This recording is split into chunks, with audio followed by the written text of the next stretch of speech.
Hi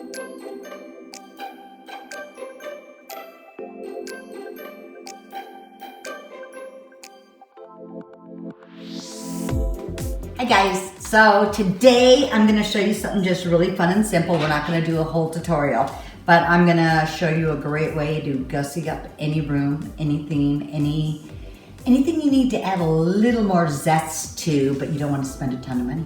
So I like these pattern prints. I've been collecting them on my Pinterest board. I think I have like 300 or 400 of them. I don't know, but it's under my Carmen's Curiosity shop on Pinterest, and the board is called Technical Images. So I have hundreds. Most of them are free, but there are a few that you might have to purchase through Etsy.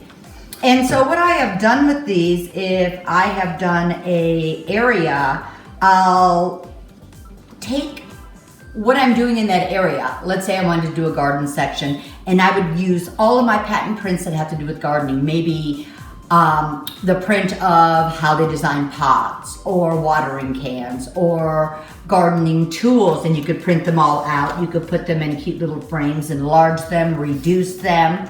These ones are just tiny little ones that you could use, put on the front of a playing card if you were doing a garden party.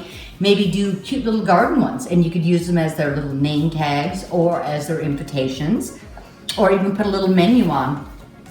You could do a whole room up with children's ones. There's fun ones that they have vintage images of teddy bears or other old dolls or animals, and then we even did some up as pillows.